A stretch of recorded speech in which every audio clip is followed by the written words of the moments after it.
bien, nous parlons de vivre une vie au standard élevé, et c'est l'enseignement. Nous avons vu que Dieu est l'auteur de la vie, et que si nous voulons vivre une vie au standard élevé, il est impératif, urgent, que nous retrouvons les standards de Dieu. Parce que, étant l'auteur de la vie, nous ne pouvons pas vivre une vie au standard élevé sans faire référence à lui. Et que souvent, malheureusement, parce que nous faisons confiance aux concepts et préceptes humains, nous pensons justement que la vie au standard élevé est justement cette vie qu'on nous présente à la télévision. C'est bien plus profond que ça. D'accord? Et c'est de cette vie-là qu'on va parler maintenant. Et donc, on a vu aussi que quand l'homme a péché, il a perdu la vie. Il n'a pas perdu sa femme, il n'a pas perdu sa terre, mais il a perdu la vie de Dieu. Et Jésus, dans Jean 10, dit, je suis venu afin que les brebis aient la vie et qu'elles soient dans l'abondance. Nous avons dit que cette vie en question était la vie de Dieu, le type de vie de Dieu, la vie Zoé. C'est cette vie-là qui donne à Dieu d'être Dieu. Sans cette vie, Dieu n'est pas Dieu. C'est cette vie qui caractérise Dieu. C'est par elle qu'il agit. 2 Corinthiens 5, versets 17 à 18. Il est écrit, si quelqu'un est en Christ, il est une nouvelle créature. Les choses anciennes sont passées. Voici, toutes choses sont devenues nouvelles. Et tout cela vient de Dieu qui nous a réconciliés avec lui par Christ et qui nous a donné le ministère de la réconciliation. Si quelqu'un est en Christ. Donc le texte est clair. La Bible n'a pas dit si quelqu'un vient à l'église. Si quelqu'un est membre d'une assemblée. Non. Si même quelqu'un est dans le ministère, est pasteur, est évêque, archevêque. Non. Mais si quelqu'un est en Christ. Il est une nouvelle créature. Les choses anciennes sont passées. Voici toutes choses sont devenues nouvelles. Donc, en tant que croyants, nés de nouveau, nous sommes une nouvelle créature. La Bible est claire. Les choses anciennes sont passées. Ça veut dire que la personne qui vit en toi n'est plus la même personne que tu étais avant de rencontrer Christ. Même si à l'évidence physique, cette vérité n'est pas perceptible par les yeux humains, c'est une réalité spirituelle qui aura une influence certaine sur le devenir de ta vie sur terre. Si du moins tu collabores avec la vie divine restaurée en toi par le processus de la nouvelle naissance. La Bible dit, à ceux qui croient en son nom, à ceux qui l'ont reçu, cette parole leur a donné le pouvoir de devenir enfants de Dieu. Donc, et cette vie-là aussi, que nous avons reçue, nous rendons capables, en tant qu'enfants de Dieu, des mêmes exploits que Dieu. C'est-à-dire que nous devenons l'égal de Dieu en puissance. N'oubliez pas que la Bible dit, rien n'est impossible à Dieu. Qui ne croit parmi vous que Dieu peut tout faire? Levez la main. Eh bien, très bien. Répète après moi, mon Dieu est capable de tout. Après, quand tu vas le dire, tout ce que tu traverses sera résolu. Dis encore, c'est vrai, ton Dieu est capable de tout. Voyez-vous, c'est très, très vrai. Cependant, il est important de comprendre que quand nous naissons de nouveau, nous sommes donc des potentielles personnes capables de tout aussi. Parce que Dieu n'a pas envie d'être la seule personne capable de tout, mais il rend la nouvelle création capable des mêmes exploits que lui. À la seule différence que toi, tu n'es pas omniprésent, d'accord, mais vous voyez, mais là où tu te trouves, justement, la force divine peut être manifeste au travers de ta vie. Donc ça veut dire que tu es bien plus capable de faire, tu es capable de bien plus de ce que tu imagines. Tu t'imagines capable de faire. Donc si donc Dieu te révélait l'aptitude, l'habileté qu'il y avait en toi, je te garantis que tu prendrais davantage ta vie au sérieux. Le problème c'est quoi? Suivez-moi attentivement. Tu es allé à l'école et on t'a dit tu as un doctorat en économie. Et donc tu te dis que tu ne peux fonctionner que dans le couloir de l'économie. Et donc tout de suite on t'a muselé, on t'a phagocyté, on t'a limité dans un seul domaine. Mais quand Dieu t'a conçu, il t'a conçu avec une habileté qui est sienne. Donc l'économie ne peut pas te limiter. Et c'est pourquoi quand vous commencez à opérer avec la vie divine, vous découvrez une autre richesse en vous que l'école n'a pas révélée. D'accord? Et c'est de ça que je parle. Une aptitude surnaturelle que la vie divine infuse en toi. Maintenant, regardez, l'homme est un être tridimensionnel. Je parle de dimension et non de partie. Parce que chaque partie est une dimension. Donc je préfère aller à la dimension. On a l'esprit, on a l'âme et on a le corps. Donc l'être humain est un esprit. C'est cet esprit qui a été créé à l'image selon la ressemblance de Dieu. Et dans l'âme a été la conséquence de la jonction de l'esprit avec le corps. Genèse 2, verset 7. Et l'homme est devenu, l'homme est devenu. Ça veut dire que l'homme était déjà et il est devenu une âme. Est-ce que ça va? L'homme est devenu, c'est-à-dire l'homme qui devient une âme vivante. Donc l'esprit est la partie de toi qui est en communion avec Dieu. L'esprit, quand Dieu t'a créé, il t'a créé esprit. Et avant que ton esprit ne rencontre ton corps, ton esprit avait déjà rencontré Dieu dans l'éternité. Donc ton esprit est Dieu. Voyez-vous? Rencontre Dieu. Parce que Dieu communie avec toi dans ton esprit. Donc l'esprit est le lieu de ta communion. L'esprit est le lieu de ton intuition. L'esprit est le lieu du discernement. C'est dans l'esprit. D'accord? C'est très important de le comprendre. Et donc, maintenant, il y a la dimension, ça c'est la dimension spirituelle. Et là, il y a la dimension psychique, le psyché, la dimension de l'âme. L'âme est le ciel de ta volonté. C'est dans ton âme que tu as une volonté. Donc, quand tu décides de venir à l'église, c'est ton âme qui prend la décision. Quand tu décides, l'émotion c'est dans l'âme. Quand tu aimes, c'est dans ton âme. C'est ton âme qui bénit l'Éternel. Ton âme éprouve des émotions, des sentiments. D'accord? Donc quand ton âme dysfonctionne, ça peut être problématique. Il y a des gens qui n'arrivent pas à aimer dans les bornes. Bon, ce n'est pas là, le tel message. Donc vous voyez, donc c'est dans l'âme.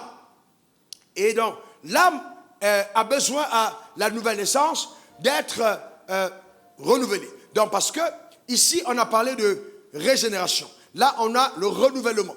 Renouveler veut dire il faut qu'on change ce qui était ancien et on met ce qui était nouveau. On change ce qui était ancien et on met ce qui était nouveau. Par exemple, dans ta culture bantou, on dit un homme doit avoir 7 femmes.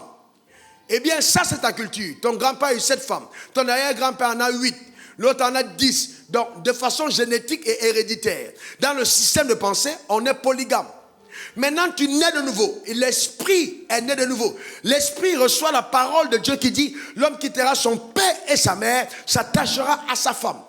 Donc, il quitte son père, il quitte sa mère, il s'attache à sa femme et non à ses femmes. Donc, maintenant, ta parole, la parole, tu es confronté à la vérité, la parole de Dieu. On est d'accord? Maintenant, il faut que ton âme fasse un choix. Ton âme peut décider de s'incliner vers l'esprit et dire, je vais obéir à la voix de Dieu. Et ton âme peut dire, non, je reste dans la tradition. Tout dépend maintenant de ton libre arbitre. Alors, quelqu'un qui veut jouer au malin dira, en tout cas, si Dieu veut, il n'a qu'à faire partie les 6 autres femmes. S'il ne veut faire pas partie, je reste avec les 7. Non. Vous voyez ce que je suis en train de dire? J'imagine une soeur qui allait à un rendez-vous et une croyante, elle dit, Seigneur, je ne sais pas, je vais au rendez-vous. Si vraiment tu ne veux pas que je couche avec cet homme, fasse qu'il ne vienne pas. Ça, c'est une prière. Voilà, et tu es en train de partir. Voyez-vous? Donc, à partir de cet instant-là, ton âme est engagée à partir. Vous comprenez ce que je suis en train de dire? Alors que quand tu es né de nouveau, la vie que tu as reçue ici descend dans ton âme. Et cette vie-là, quand tu permets, donne à ton âme la capacité de dire non. C'est-à-dire qu'un croyant peut dire non. Tu peux bien dire non. Ça veut dire quoi? Ça veut dire que si tu es véritablement né de nouveau et que la vie de Dieu est en toi, même si tu es dans ta chambre seule et que des filles entrent toutes nues, ton âme peut dire non. Parce que ton âme est reprogrammée à penser comme Dieu.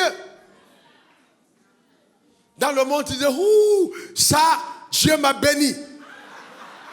Ça, c'est le monde. Mais en Dieu, tu dis quoi? Une femme entre dans ma chambre nue, le diable est entré chez moi. Parce que tu dis, c'est un piège. Ta manière de voir a changé. Ton intelligence est renouvelée. Ton intelligence est renouvelée. Tu penses que tu es trop beau. Et puis c'est pour ça qu'elle te poursuit. Elle veut te donner le VIH. Elle veut te communiquer les démons. Voyez-vous, ton intelligence est renouvelée. Tu n'es plus aveugle. Tu es maintenant éclairé. Et tu comprends comment il faut marcher. Donc c'est le processus du renouvellement. Je prends un autre exemple. À la fin du mois, tu reçois ton argent. Eh bien oui, la Bible dit de donner sa dîme. Oh oui, mais bon, chérie, tu vois, c'est vrai. On a de la dîme. Mais regarde, on n'a que 2 millions de francs. si on prend maintenant 200 000 pour donner à l'église, il va rester 1,8 million. Les enfants doivent aller à l'école. Mais regarde le projet qu'on a. Toi aussi, tu ne trouves pas que c'est trop? On va donner 20 000, 200 000, c'est beaucoup. Ça, c'est l'intelligence. Alors là, parce que tu es dans l'intelligence, tu ne comprends pas justement Dieu. Dieu dit, moi je t'amène à un autre niveau. Je t'amène à moi. Vous voyez, tu es né de nouveau. Celui qui est né de nouveau souffle comme le vent. On entend le bruit. On ne sait pas où il vient. On ne sait pas où il va. Donc il t'amène à une dimension surnaturelle. Il veut condamner ta vie à un standard élevé. Et pour élever ta vie, il faut élever le système de pensée. Il va donc travailler avec toi, ta collaboration, pour changer radicalement ta manière de voir. Et il sait qu'en apportant ta dîme, tu ne vas pas payer la scolarité de tes enfants, parce que lui, il prendra soin de tes enfants. Il ne t'a pas dit de payer la scolarité. Il t'a dit, honore-moi et je fais des miracles dans ta vie.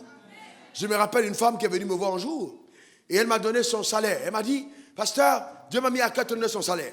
J'ai refusé, je lui ai dit, non, je ne prendrai pas ton salaire. C'était une dame qui travaillait ici, et puis son mari n'était pas converti. J'ai dit, non, je ne peux pas prendre ça. Elle me dit, pasteur, non, si tu refuses de prendre, Dieu m'a demandé, je dis non. Bon, j'ai pris, j'ai mis le tiroir de mon bureau, j'ai fermé.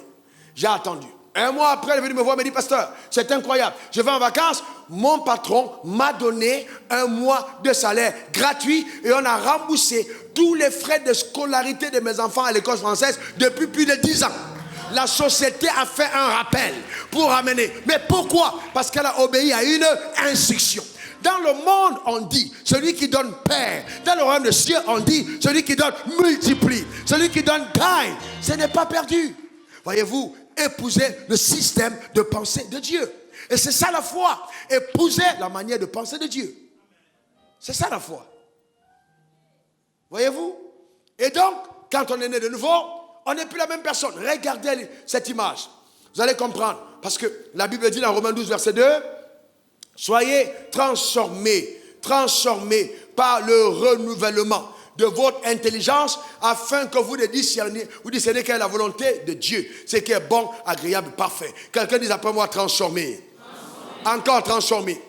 Le mot transformer vient d'un mot grec qui veut dire métamorphoser, transfigurer. De façon que quand on te regarde, on ne reconnaisse plus l'ancienne personne de la nouvelle. C'est-à-dire, viens pasteur, quelqu'un, tu passes dans la rue, quelqu'un dit, mais est-ce que ce n'est pas à soi avec qui je suis allé à l'école?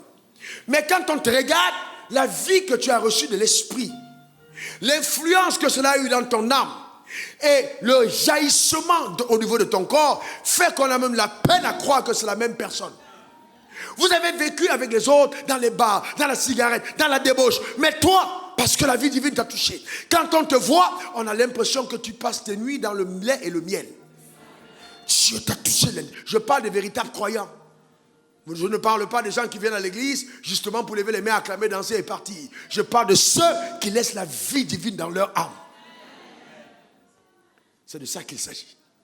Il y a une métamorphose. Donc quand tu passes, les gens même se demandent, mais est-ce que c'est la même personne? Parce qu'il y a quelque chose qui se passe, mais ça vient de la vie d'en haut. Est-ce que vous savez par exemple qu'il est anormal que tu sois né de nouveau et que tu aies une maladie héréditaire? Est-ce que tu sais que c'est anormal? C'est anormal. Mais le problème, c'est que le système de pensée, la tradition et les coutumes dans lesquelles tu es engagé t'empêchent de croire à la vérité. Venez voir. Mets-toi la croyance. Je vais montrer quelque chose. 2 Corinthiens 10, verset 5. La Bible dit, nous renversons les raisonnements et toute hauteur qui s'élève contre la connaissance de Dieu. Et nous amenons toute pensée captive à l'obéissance.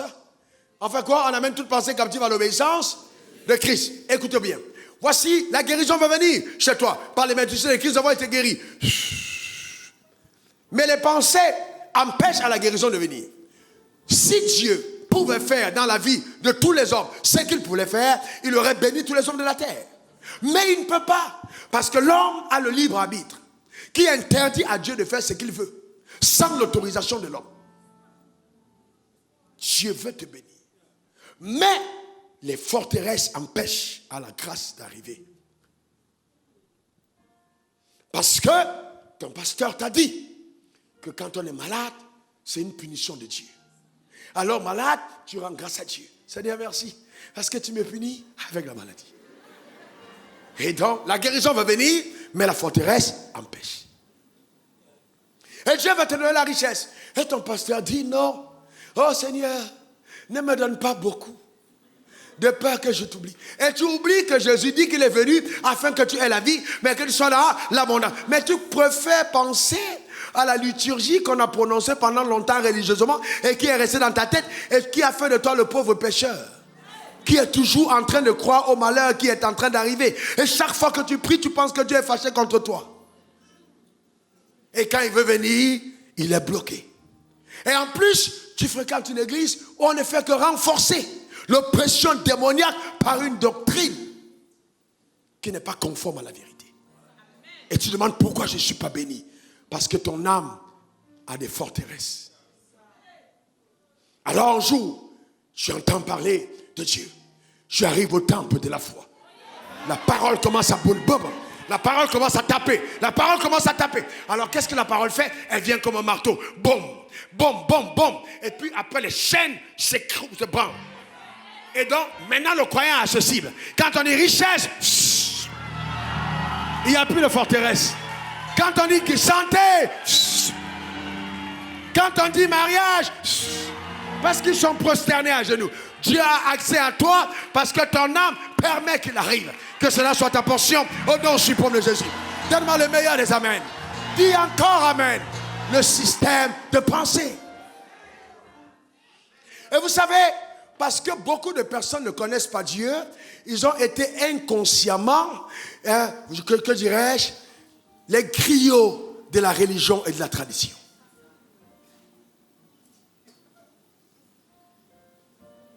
Et on a commencé à entretenir des choses qui n'en valent pas la peine. Ce n'est pas parce que ton intelligence ne comprend pas ce que Dieu est en train de faire que Dieu ne fera pas ce qu'il veut faire. Frères et sœurs, il est un grand Dieu. Je refuse, je condamne que ma vie engendrée par un Dieu si grand soit une vie de nez. Je refuse. Je refuse. Je suis d'accord, Dieu est un Dieu de faible commencement. Vous avez déjà vu le bébé du chat? C'est un chaton. Il a quelle taille? Il est tout petit. Vous avez vu le bébé de l'éléphant? C'est un éléphanto. Il a quelle taille? Costaud. Même si mes débuts sont faibles, ils sont faibles à la dimension du grand Dieu.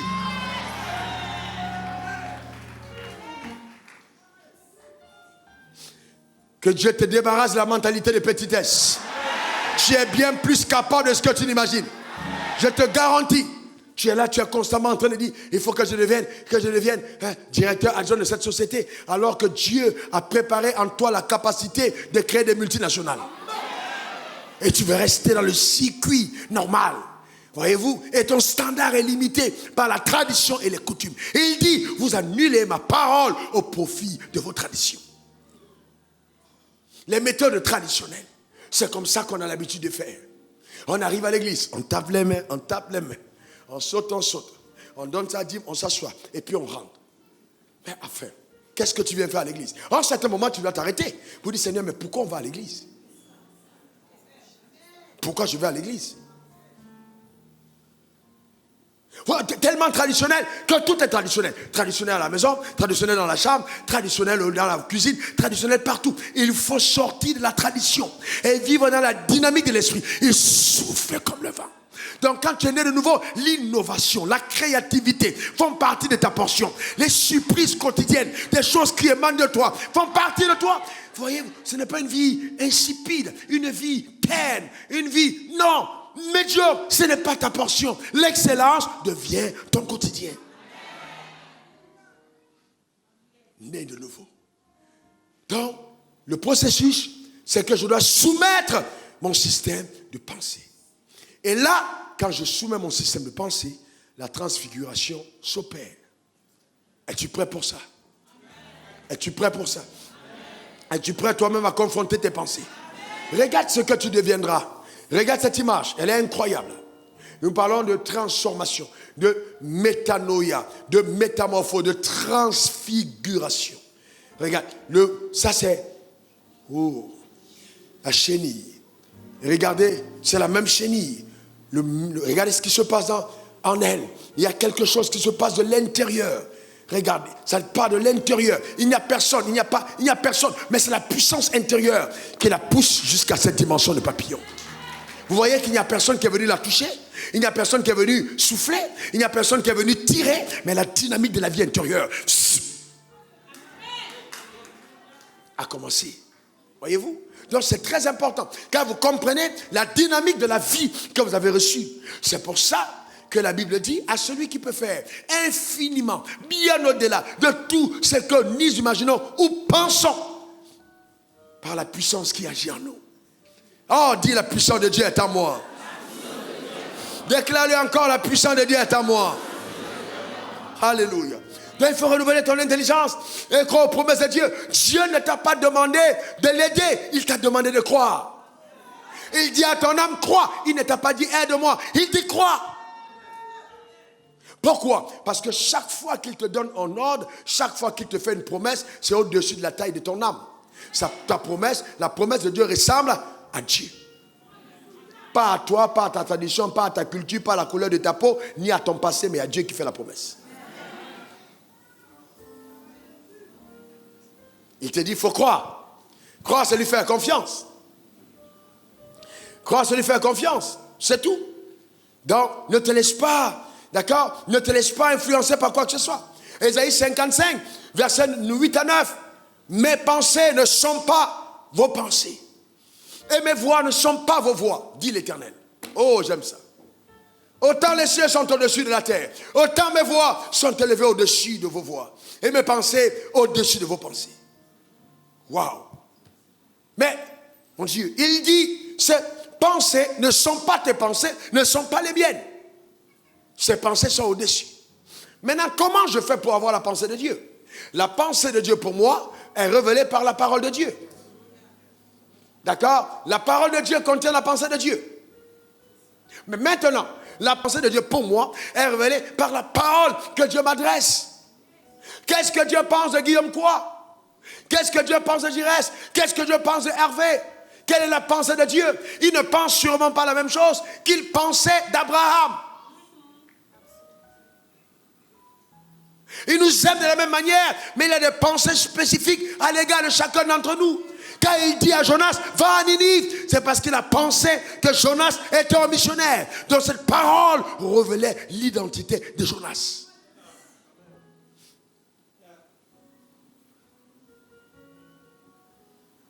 Donc, il ne tient pas trop compte de ce que tu as été avant. Parce que pour lui, ton futur n'est pas dans ton passé. Et il pense, quand il te donne le miracle de la nouvelle naissance, que ton passé est dépassé. Et qu'il y a eu une métamorphose en marche pour la révélation de ton futur, qui est ta réelle identité. Que tu as été prostitué, bandit, voleur, braqueur, voleur, quelque chose que tu as été. Il dit, ça ne compte plus. La société peut continuer à laisser les étiquettes, mais ce n'est pas grave. Dieu, dans le processus de métamorphose, va révéler que la société mentait à ton sujet. Mais il faut être prêt à collaborer. Il faut être prêt à collaborer. Dieu révèle sa pensée par sa parole. Regardez dans Luc 1, versets 30 à 37. Ça, c'est incroyable. L'ange dit à Marie, ne crains point Marie, car tu as trouvé grâce devant Dieu, et voici, tu deviendras enceinte. Et tu enfanteras un fils, tu lui donneras le nom de Jésus. Il sera grand et sera appelé fils du Très-Haut. Le Seigneur Dieu lui donnera le trône de David, son père. Il régnera sur la maison de Jacob éternellement. Et son règne n'aura point de fin. Marie dit à l'ange, comment cela se fera-t-il? Puisque je ne connais point d'homme. Et là on lui répondit, le Saint-Esprit viendra sur toi. Et la puissance du Très-Haut te couvrira de son ombre. Et pourquoi? Et c'est pourquoi le Saint-Enfant qui naîtra de toi sera appelé fils du Très-Haut, fils de Dieu. Voici Élisabeth, ta parente, a conçu, elle aussi, un fils en sa vieillesse. Et celle qui était appelée stérile est dans son 6e mois. Regardez le verset qui suit. Car rien n'est impossible à Dieu. Donc, il dit, et ça c'est une belle histoire, il rencontre Marie. Marie est une femme vieille, c'est-à-dire elle n'a jamais eu de rapport avec un homme. Et puis elle est éduquée, elle sait qu'on n'a d'enfants que par les rapports sexuels. Ça, encore, c'est ce que les lois humaines, les lois physiques ont établi. On n'a pas d'enfants sans rapport sexuel. Sauf que quand Dieu est venu à la rencontre de Marie, il n'a pas envie de faire les affaires humaines, il veut faire les affaires divines. Donc il n'est pas obligé de respecter les lois humaines que lui-même a préétablies. Il n'est pas obligé d'agir selon l'ordre, la puissance ordonnée. Il peut agir selon la puissance absolue pour démontrer justement qu'il est le Dieu grand, qui transcende toutes les lois humaines et qui agit dans sa souveraineté. Et il dit, Marie, tu seras enceinte. Marie essaie d'expliquer à Dieu pour dire, tu dois te tromper. Dis-moi qui est mon fiancé, c'est Joseph. On n'a pas de rapport, je suis vierge, donc on va alors se marier. Il dit, stop. Comment se fera-t-il? Le comment se fera-t-il? C'est au niveau de l'âme. L'âme essaye, maintenant elle est confrontée au système de pensée humain. Comment cela se fera-t-il? Comment? Je ne connais point d'homme. Oh, monde la multinationale, fais cette affaire. Pasteur, oh non, Dieu, j'ai pas d'argent. Est-ce qu'il t'a demandé l'argent? Il t'a dit, monte l'affaire. Tu dis, je n'ai pas d'argent. Il t'a dit, écoute, prends-moi l'économie des nations. Il ne t'a pas demandé l'argent. Il t'a dit, prends. En fait, la parole qu'il te donne révèle ce qu'il pense de toi et révèle ce de quoi tu es capable. Donc cette parole vient juste te dire, quand il te parle, il n'est pas en train de t'amener à l'humiliation. Il est en train de t'amener à la révélation du potentiel incarné en toi et révélé par la parole qu'il te donne. Parce qu'elle te rend capable de faire ce à quoi elle t'a appelé. Je ne connais point d'homme. C'est pas grave, Marie. Le Saint-Esprit descendra. Et j'aime la suite. Il dit, c'est pourquoi il sera appelé Fils du Très-Haut. C'est-à-dire, on ne peut pas identifier à Dieu les choses qui sont faites par les hommes. C'est pourquoi il sera appelé Fils du Très-Haut. Est-ce que ton miracle vient de Dieu? Ça va surpasser toutes les normes humaines. Marie était vierge. Et il lui dit, Marie, pour ton information, ta tante dont on s'est moqué dans tout le village, on disait qu'elle ne pouvait pas enfanter, je vais t'avertir que maintenant elle est enceinte.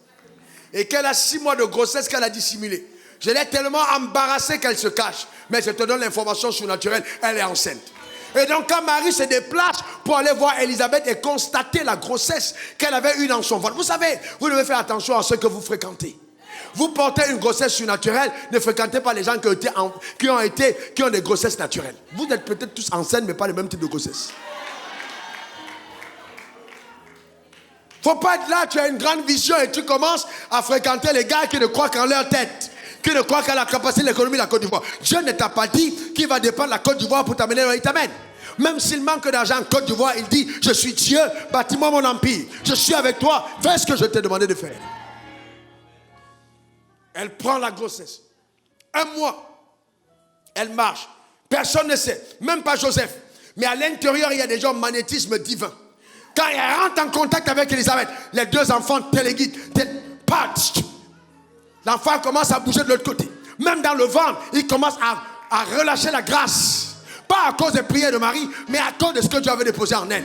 Tu ne peux pas imaginer ce qui se passe quand souvent tu te balades et que tu portes une vision de Dieu. Les gens bougent autour de toi, les gens tremblent autour de toi quand ils te voient à cause de la faveur divine. Ne fréquente pas n'importe qui. Le problème, c'est que les gens qui ont été enceintes par les hommes vont t'accuser d'avoir trompé ton fiancé. Ils vont dire, Marie, tu mens. Marie, tu mens. Toi-même là, comment tu peux dire que Dieu peut te donner un enfant? Il faut la lapider. Et elle devait faire attention à qui il devait la côtoyer. Parce que c'était né de Dieu. Il y a des moments où Dieu te bénit tellement qu'il t'embarrasse. Même les gens de ta famille, même ta femme, elle se tourne comme ça, elle te regarde. Elle te dit, chérie, est-ce qu'il n'y a pas quelque chose que tu m'as caché? Parce que tellement c'est embarrassant qu'elle se dit, mais comment? Elle se dit, mais comment est-ce possible? Mon mari, on est là, et puis soudainement, tous les chefs d'État le reçoivent, tous les gens appellent de gauche à droite, les comptes bancaires, l'argent arrive, mais ça vient d'où? Frère, pourquoi tu veux pouvoir avoir la logique pour comprendre d'où ça vient? Parce que Dieu lui-même dit que toi-même, quand tu vas t'asseoir pour réfléchir d'où ça vient, tu auras commencé à avoir peur pour dire, mais Seigneur, finalement, si le gouvernement m'appelle pour me demander comment j'explique, toi-même tu es embarrassé. Parce que c'est des choses qu'on ne peut pas raconter. C'est juste Dieu. Si ta tête était assez grande pour comprendre Dieu, c'est bon. Mais écoute-moi bien, tu peux avoir le problème de Jean-Baptiste. Vous voyez ce qui est arrivé à ce Jean-Baptiste? À un certain moment, il se tourne. Il dit, allez demander si ce gars-là, il est vraiment de Dieu. On a coupé sa tête. Et il y a des moments où, si ton âme ne fait pas attention, elle mettra ta tête en danger. Dieu est plus grand que ton intelligence. Dieu est plus grand que ton intelligence. Quand il parle, il a compris ce qu'il dit. Je ne connais point d'homme. Je n'étais pas demandé, Marie, d'avoir des rapports sexuels. J'ai été clair. Une femme n'aura pas de rapport avant son mariage. Je ne t'envoie pas là-bas. Je te demande de croire ma parole et laisse-moi faire. Laisse-moi faire. Le drame, c'est que vous voyez, pourquoi beaucoup d'entre nous, on ne va pas loin? Parce que vous voulez faire les choses avec l'argent. Je me rappelle quand j'ai décidé de mettre toutes les clims à l'église, à cette époque-là, beaucoup d'entre vous n'étaient pas ici. Ce n'est pas quelque chose qu'on avait l'habitude de voir en Côte d'Ivoire. Mais pourquoi une église va être climatisée? Mais vraiment, c'est une église. J'ai dit, mais pasteur, les factures. J'ai dit, mais est-ce que je vous ai demandé de payer? Vous voyez, le problème, c'est que souvent, dans notre intelligence, on limite Dieu. Vous pensez que Dieu prend soin de son œuvre avec votre argent? Allez demander à Élie. L'église était fermée. Il était seul. Il n'y avait personne. Le corbeau, qui même à ses propres enfants a des difficultés à apporter à manger, venait régulièrement et à l'heure déposer le pain et la viande. Pourquoi? Parce que Élie était dans la volonté de Dieu. Quand Dieu te parle, même la nature entière va collaborer pour amener à la manifestation ce qu'il a demandé. Tu n'as pas besoin de te poser des questions. Oh non, peut-être qu'il faut que je voyage. Quand je regarde à l'église, je ne vois pas mon mari. Tes yeux ne peuvent pas voir. Il faut percevoir. Ne sois pas naturel. Ne sois pas naturel. Dieu est plus grand que ce que tu imagines. Vous voyez? Et c'est ça le problème qu'on a aujourd'hui. Les gens sont obligés de fabriquer des messages juste pour avoir l'argent. Non! Dieu qui nous a appelés capables. C'est un grand Dieu. Un jour, viens Franck. Jésus est avec Pierre. Et ils ont des questions, des problèmes d'impôts. Il dit, Pierre, on nous demande de payer l'impôt. Ce n'est pas normal parce que moi je suis fils du roi. Normalement, je ne dois pas payer l'impôt. Mais bon, afin qu'il ne soit pas scandalisé, va à la mer, ok? Tu pêches. Dès que tu vas à la lagune rapidement, à la lagune, hein, tu prends le truc, tu pêches le premier poisson.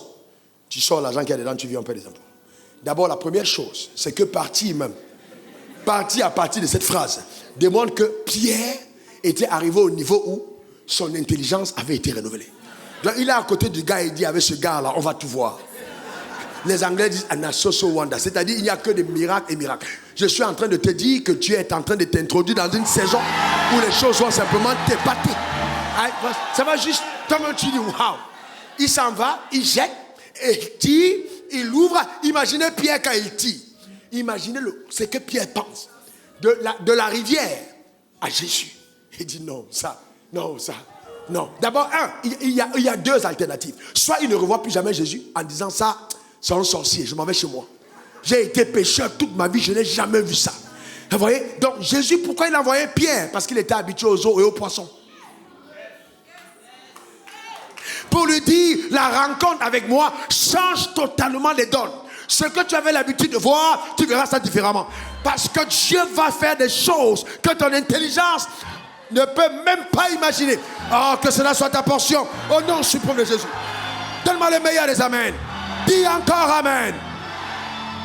C'est ce que Dieu fait. Voyez-vous, un jour, va t'asseoir mon fils. Un jour, je suis en train de prier chez moi au Cameroun, à cette époque-là. Et puis Dieu, elle me dit, va prier pour une dame. Et elle est à tel endroit, et je connaissais la dame. Il dit, va prier pour elle, elle a besoin de prière. Je me lève, je vais prier pour elle à son bureau. Je termine la prière, et la dame, très gentille, m'accompagne et me sort en bien de 10 minutes. Vous savez, généralement, quand vous allez parler de Dieu aux gens, à l'époque là, on pense que vous êtes venu mendier l'argent. Voyez-vous, donc elle m'a sorti un billet de 10 000. Je lui ai dit, je n'ai pas besoin de tes 10 000. Merci beaucoup ma soeur, que Dieu te bénisse. Et je partais, elle a couru, elle me dit, Dieu me dit de te donner 10 000. Donc je mets la main en poche, il me restait 10 francs. Donc quand Dieu m'a donné l'ordre, j'ai payé le transport, il me restait 10 francs en poche. Mais je n'étais pas conscient du fait que je n'avais pas d'argent. Parce qu'il m'avait donné l'ordre. C'est ce qu'on appelle bâtir un esprit de foi.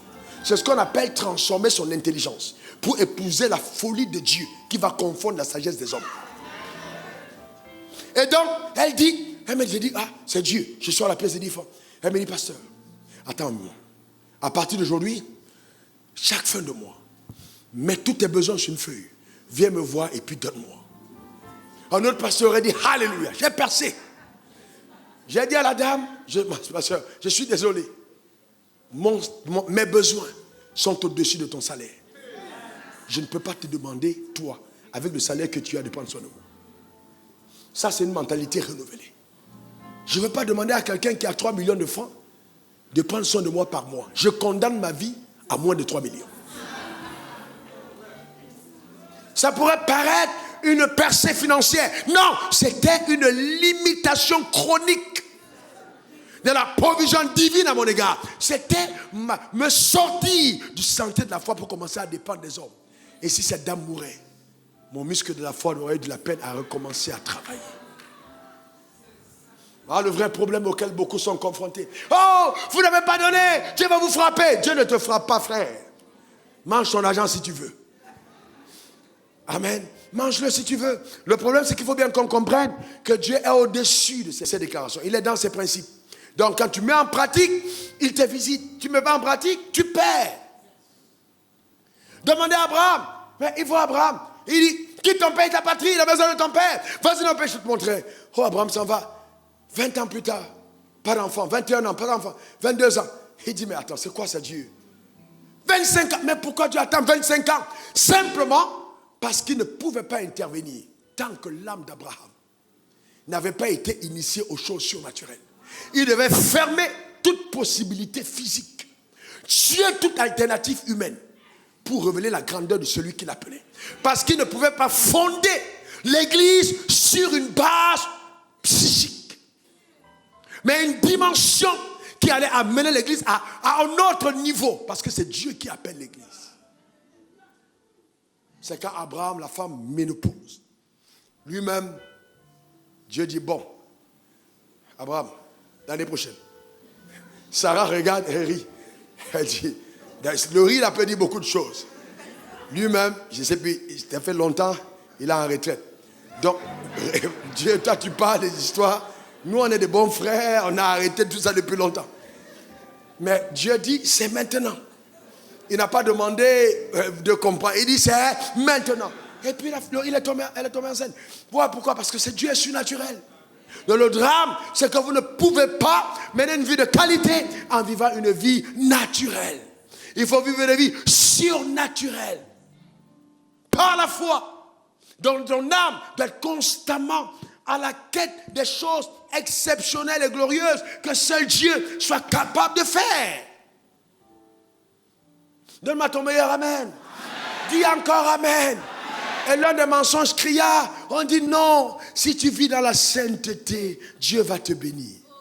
Tes affaires vont prospérer. Tu as jeûné, jeûne d'Esther. Tu as jeûné. Tu es allé maintenant faire celui de Moïse. Tu as fait celui de Jésus.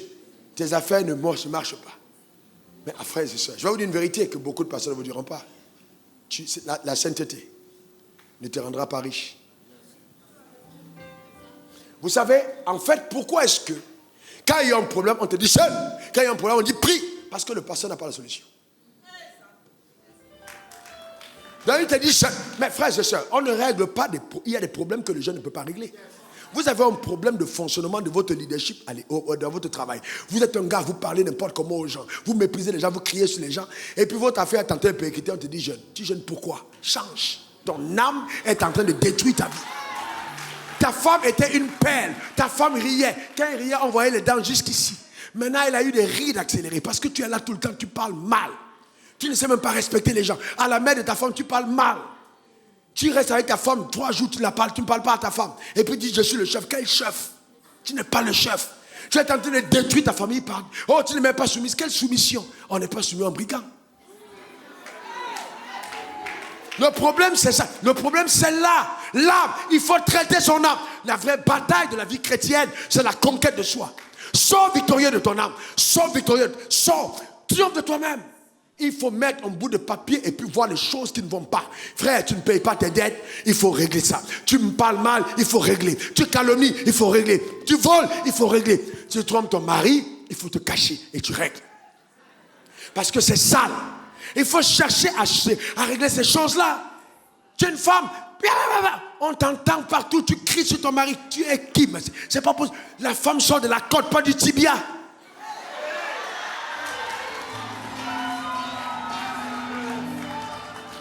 Ouais, mais pasteur, lui aussi il crie sur moi. Mais oui, lui aussi il crie sur toi. Mais toi tu es la femme, Mais dans ta manière de crier, il doit avoir de la douceur.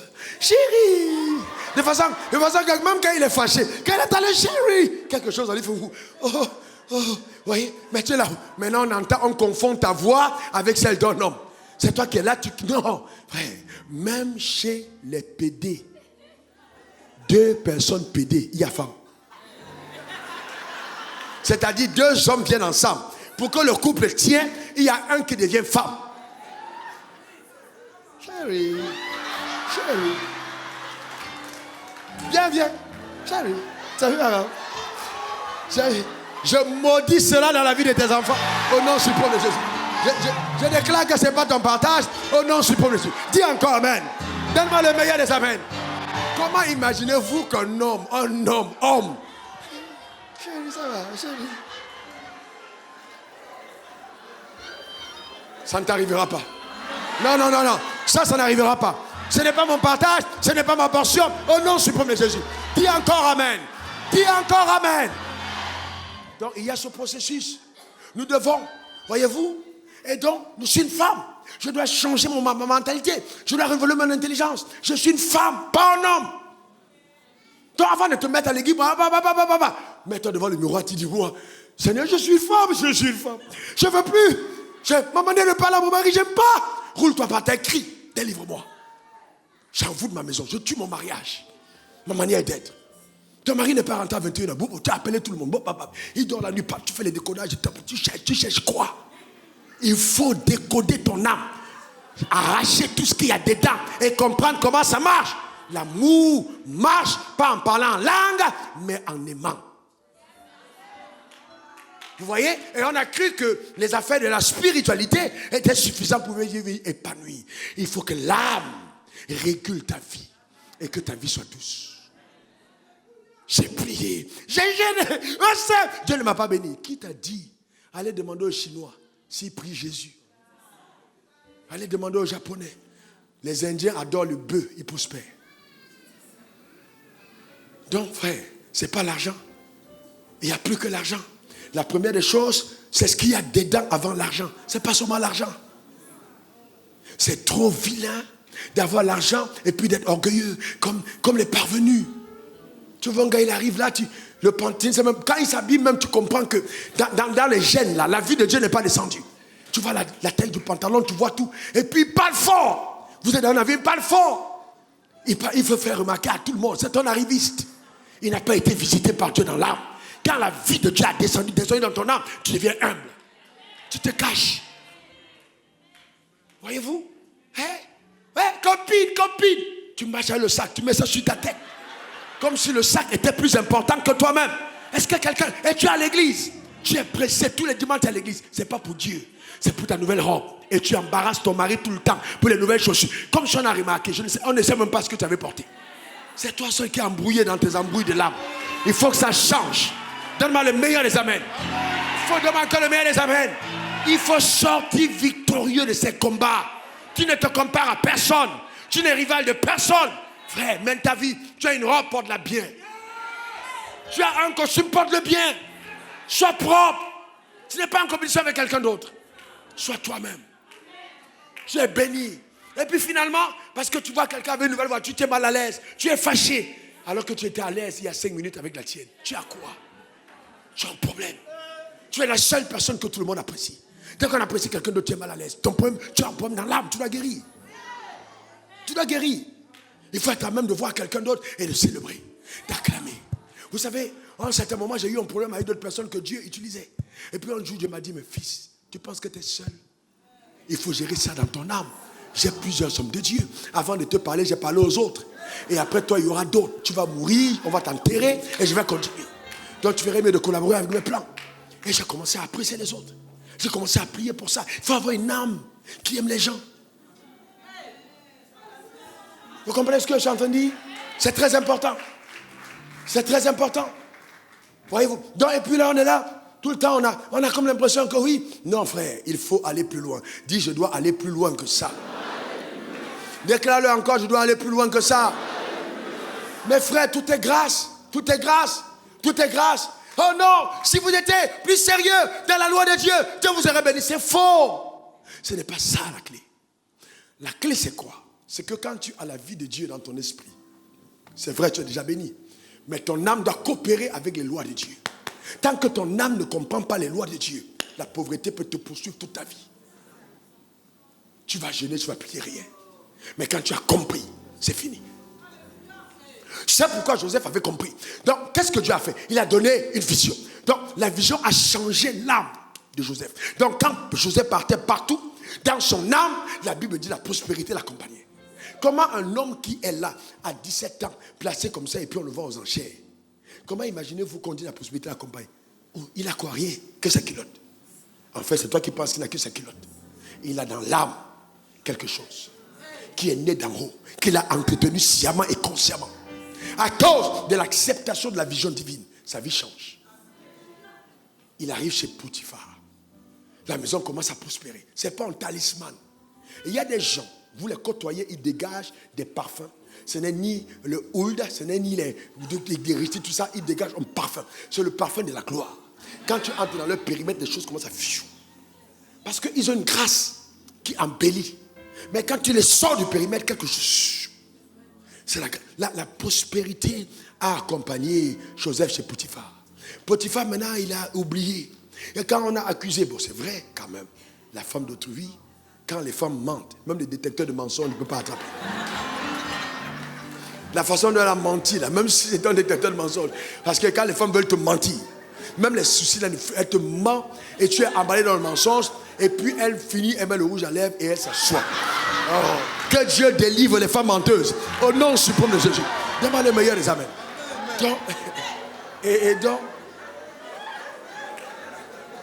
Donc on jette Joseph en prison. Joseph va en prison. Mais ma Bible dit, et vous savez, c'est étrange, la prospérité l'accompagne. En prison, il est en prison, il n'a pas de compte bancaire. Il est en prison, emprisonné. Emprisonné par le chef d'état-major de l'armée, avec aucune espérance de sortir, tant qu'il est au trône. Parce que c'était sa femme. La prospérité accompagne. De là, sans autorisation du chef d'état-major, il est convoqué au palais pour résoudre un problème. Et la prospérité l'accompagne.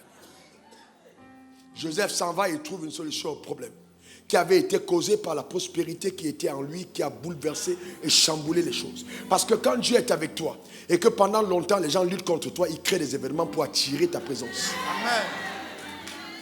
Il commence à avoir un problème, il y a des détournements, on dit, mais il y a un gars là, il y a une femme, cherchez-la. Quelque chose arrive et puis tu sors. Il arrive. Il donne un conseil. 7 années d'abondance, 7 années de famine. Il dit épargner. Et donc, après, il dit, bon, on dit, mais comment gérer ça? Il dit, il dresse le format, il dit, trouvez un homme intelligent, Donc, le CV qu'il donne là, il n'y a personne d'autre que pour lui-même. Est-ce que vous savez que certains d'entre nous, on aurait, selfie avec Pharaon pour entrer en prison? Voilà le problème des chrétiens. Selfie avec Pharaon pour repartir montrer aux prisonniers. Sans comprendre qu'il a l'opportunité de voir quelqu'un qui peut libérer sa condition. Voilà le vrai problème. Et toi, tu penses que je parle de quelqu'un d'autre. Je parle de toi. Tous les jours, tu es avec Dieu. Tous les jours, Dieu est avec toi. Tous les jours, tu n'as jamais dressé un CV à Dieu, lui permettant d'occuper une responsabilité qui est la tienne selon ta prédestination. Mais tous les jours, tu pries et rien. Dieu m'a dit. Il t'a dit. Finalement, ça énerve les gens parce qu'on te dit, mais ce gars-là, il voit Dieu, il n'y a rien. Il dit, mais où on va trouver quelqu'un d'autre? C'est toi, il est établi. 20 heures, journal officiel. Édition spéciale. L'Égypte vient d'avoir un nouveau premier ministre. Et on permet aux prisonniers à 16h là de se divertir avec ça. Et puis Joseph est présenté au journal. Le compagnon de celui dit, attendez, Joseph, je suis en train de dire à quelqu'un, parce que ton âme a accepté les choses que Dieu est en train de faire. Je te garantis, il y aura des événements spectaculaires qui vont se produire. Tes camarades, tes copains vont mettre pause pour regarder de près. Ils vont agrandir l'image sur Internet pour être sûr que ce n'est pas ton sosie, mais c'est effectivement toi, à cause de ce que ton âme aura migré dans les voies de Dieu. Que cela soit ta portion, que cela soit ton partage, au nom suprême de Jésus. Dans tous les domaines, une métamorphose par la puissance du Saint-Esprit, au nom suprême de Jésus. Donne-moi le meilleur des Amen. Dis encore Amen. À celui qui peut faire par la puissance qui agit en nous. Par la puissance qui agit en nous. Le drame, c'est que j'ai vu des jeunes gens qui viennent à côté de la grâce. Venez, valeureux homme de Dieu. Vous êtes des hommes oints.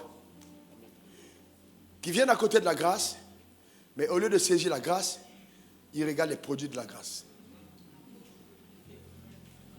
Le produit de la grâce, c'est le poisson pêché. La grâce, c'est savoir pêcher. Alors l'homme pauvre, quand il rencontre, il veut avoir le produit.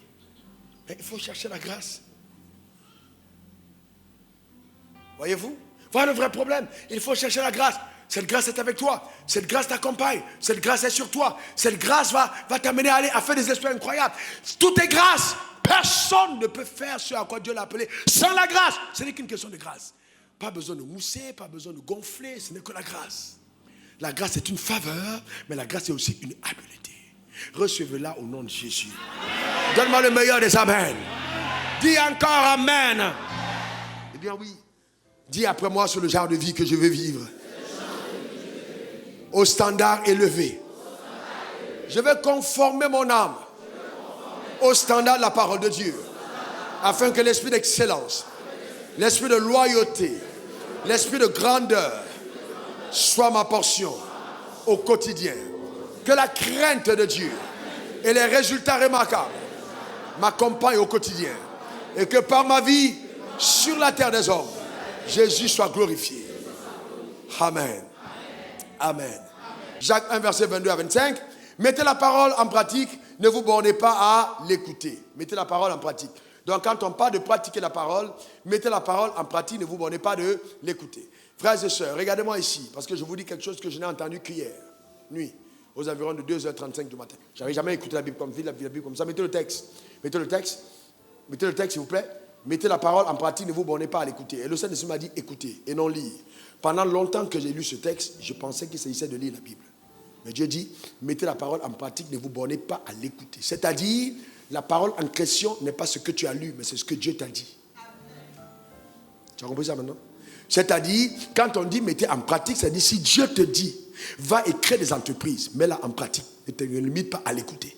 Si Dieu te dit, va et puis trouve, monte une clinique, mets-la en pratique. Si Dieu te dit, va et fais la politique, mets-la en pratique. Ne te borne pas à l'écouter. Pourquoi? Parce qu'en pratiquant la parole, tu te révèles. L'onction t'accompagne et tu découvres de quoi tu es capable. Voyez-vous? Donc Dieu va toujours te demander de faire ce que ton intelligence perçoit comme étant impossible. Mais en fait, dès que tu vas obéir, l'onction dans la parole donnée va révéler ta grandeur. C'est dans l'obéissance. C'est dans l'obéissance. Vous voyez? Donc, car celui qui écoute la parole et ne le met pas en pratique est semblable à un homme qui s'était regardé dans le miroir, a aussitôt oublié qui il était. Voyez-vous? Il oublie qui il était. Donc, c'est important. Si on parle de la parole écoutée, la parole écoutée révèle qui tu es. C'est pour ça que la Bible dit la foi vient de ce qu'on entend, pas de ce qu'on lit. C'est pour ça que même si tu lis, écoute. Tu n'as pas compris? Même quand tu lis, écoute. Il faut que quand tu lises, Dieu te parle. La Bible n'est pas un journal. La Bible est la parole de Dieu et Dieu est vivant, il n'est pas mort. Donc il faut qu'il te parle, que Dieu te parle et que tu l'entendes te parler. Le drame, c'est que certains d'entre vous, Dieu va vous dire des choses, mais vous ne pouvez pas écouter parce que vous n'avez pas le dépôt de la Bible en vous. Je vais vous montrer, lors du prochain enseignement, comment construire son esprit, le bâtir dans la parole, pour créer une digue qui va inonder ton âme des trésors du ciel. Un déluge de la vie divine qui se répand dans l'âme. Pousser l'âme jusqu'à dans ses derniers retranchements pour que l'âme submergée de la pensée de Dieu commence à avoir assez de force par la vie qui vient d'en haut pour retrouver l'équilibre divin afin que tu redeviennes, par la jonction avec l'esprit, un homme totalement spirituel et que le corps charnel redevienne l'esclave de tout ton être et que tu ne sois plus jamais ébranlé par les choses que tu vois. Et c'est pour ça que justement, oui, si on ouvre ta chambre, On fait entrer une femme aux formes qui sont les plus incroyables selon ton cœur. Tu n'es pas ébranlé à cause de la vie qui est ici. Mais si elle n'est pas là, alors tu vas découvrir que souvent le chimpanzé est mieux qu'un homme converti. Que Dieu bénisse ton âme et ta vie. Amen. Baisse ta tête, nous allons prier. Élève ta voix et parle à Dieu au nom suprême de Jésus. Élève ta voix par le Seigneur.